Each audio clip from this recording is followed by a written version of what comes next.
Politics, spooky ghosts, cats, and a local musician. We have all that and more on today's Torchcast.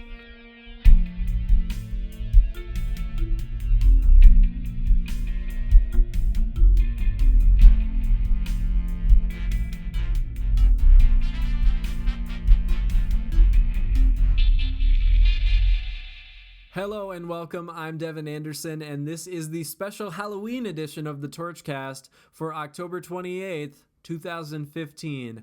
Now today, we're here to explore, dispel, prove, disprove long-standing rumors that the alumni building at Ferris State University is haunted.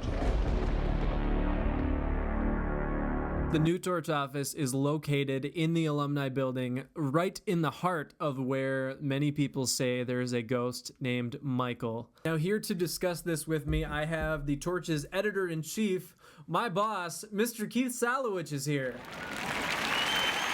Hello, Keith. How are you? I'm good. Awesome. So we had a little bit of a mishap. What was supposed to happen today was Keith interviewed two custodians that have been cleaning the building for a very long time. He interviewed them last night for about 30 minutes, and we went to plug his recording into this podcast, and the recording, very hauntingly, did not play back for us. Keith, can you tell me what's up with that? Yeah, I actually have quite a few voice memos on my phone. I have an iPhone, and it was the only one that wouldn't play, and I tried to back them up on iTunes, and it would not show up despite all of the other ones showing up just fine. So, ghost intervention? I don't know. Well, I am a skeptic here. I do not believe in the supernatural or ghosts of any kind. It is 9 o'clock and we're sitting in a dark building right now where there could be ghosts, so that is kind of scary. But I wasn't there for this interview, so tell me a little bit about what they were telling you. Well, they were actually, one of them works in alumni cleaning up, and the other works in Kraken. Oh, okay. And they both had stories to tell.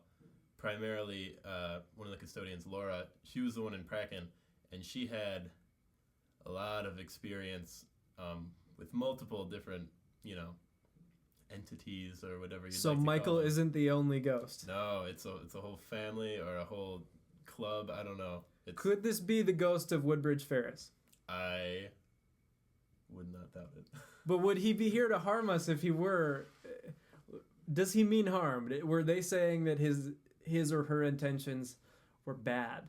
Now, they kind of went both ways on that, because one of them was very convinced that one of them was more kind of like demonic, and evidently would like wait for her in the hallway and stuff like almost every day when she came into to work.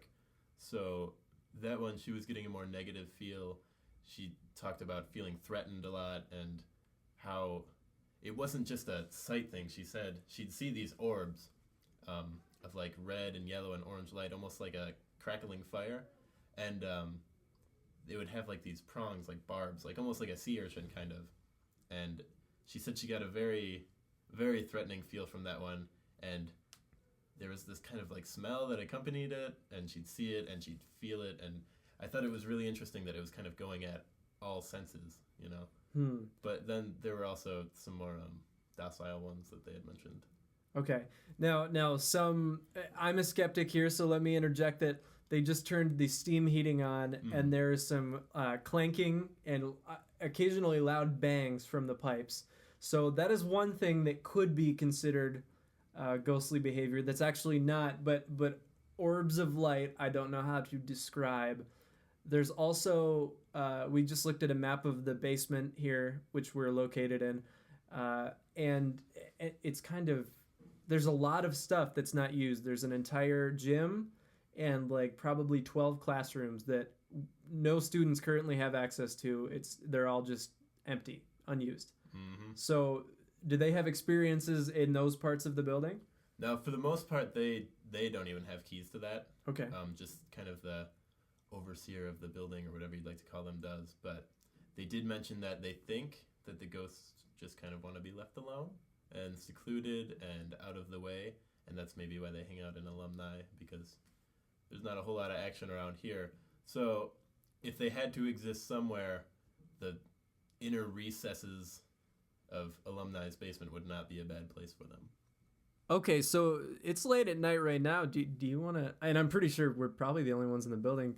Mm-hmm. Do you want to take a walk down the hall and try and get this thing riled up? I mean, I feel like we don't have a choice. We got to do it for science. For science. Is it on? Okay. I think so. All right, we're recording. Okay, so hello everyone, hello audience. This may be the last remaining record of our lives. Mom, I love you. Okay, so Mom, I love you. Oh, jeez. All right, so we're going to our office is in the basement of the alumni building, and right outside of the office is a door to the old locker rooms for the gym. So let's take a walk through here.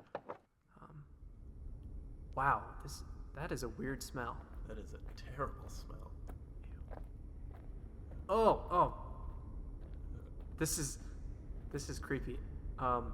Okay, let me Keith, describe what's going on here. I'm looking at a lot of dark. Do we have some kind of light or something? I feel like here. Let me see if I can turn that. There it is. Okay. Wait, okay. Back off. No, that's This is a grimy space.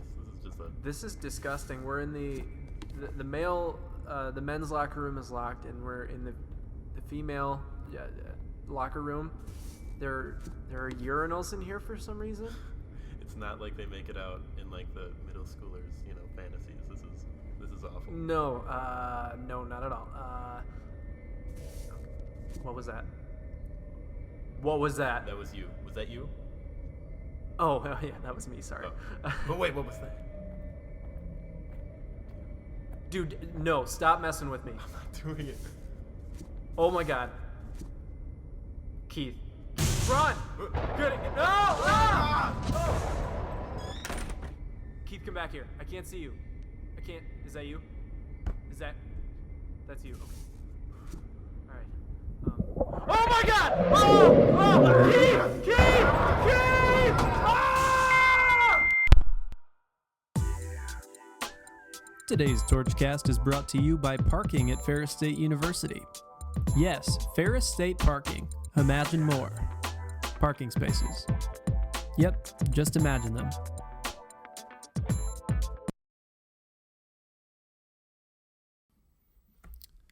Hey you, are you a fan of the internet? Are you a fan of applications? Mobile applications? Well, let me tell you what, The Torch is now featured on one. The Torch has partnered with USA Today for an app called The Buzz at Ferris State University, where you can find this thing you're listening to right now, the Torchcast, Torch News, Torch videos, and content from USA Today. It's all on this app. Go to the App Store or Google Play to find The Buzz at Ferris State University and read into it. All right, so I like to talk about politics occasionally here, and I think my beef with this current election, as I've said in the past, is that things aren't getting specific. Candidates, whether I like them or not, even some of the ones I do like, are getting massive applause by answering very specific questions very broadly or just not at all. Here's an example of Donald Trump talking to Larry King. All right, you've gotten into lots of problems with some of the things. I'll ask you a from the heart question. Okay, Donald, a heart question. Supposing a guy came over to you and he said, I was an illegal immigrant 20 years ago. I took a job picking something in the fields in California, and now I'm the foreman there. I got 2 children. One is a high school athlete. Another, my daughter, is into gymnastics.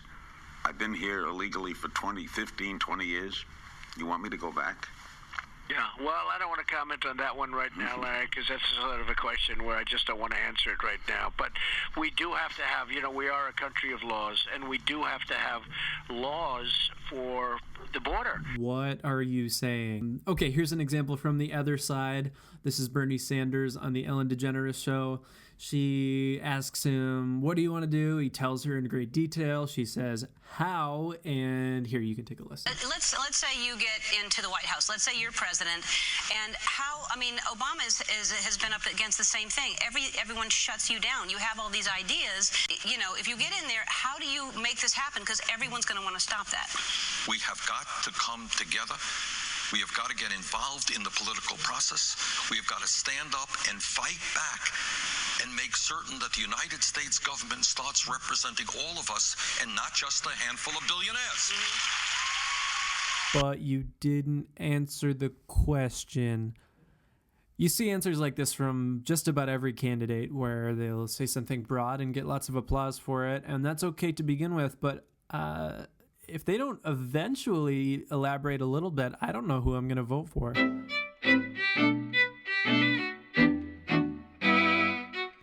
The career fair, everybody. The career fair was last week, and 276 employers were there scavenging for young professionals for jobs and internships. Thousands of students came through Wink Arena looking for jobs, and I talked to Career Services Coordinator Mickey Albright, and she had this to say about what that means for you. The career fair obviously is a very positive indication that the economy has turned around. That we're seeing more, the fact that we're seeing more well-rounded employer groups coming to campus, we're seeing more retail, more tourism, more healthcare, is all an indication that the economy has picked up in Michigan. As we emerge from a recession, it's really refreshing for me to hear that there are job prospects in Michigan. Albright even said employers have been calling, asking what the going starting salary rate is for Ferris graduates out of certain programs. And she said at the career fair, many students landed jobs and internships on the spot, including the student in this story. I was walking through the hallway of the sports complex, and he was walking with an employer, and he turned around and gave me a high five without the employer seeing me. And I'm like, and I raised my thumb to him, thumbs up, and he nodded. And so it's moments that like that let us educators and professionals know that, hey, we're doing a good job with supporting our students. Mickey Albright works in the CLACS office, where they can connect you with employers, do mock interviews, tweak your resume, all that helpful stuff. And there will be another career fair in the spring.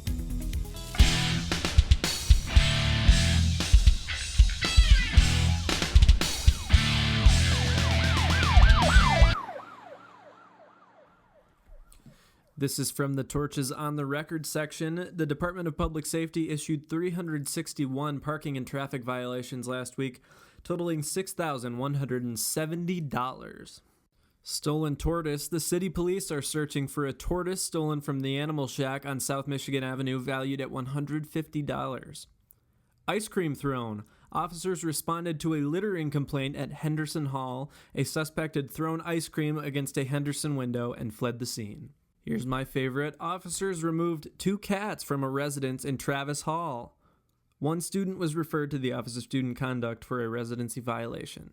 2 cats in a dorm room. Yes.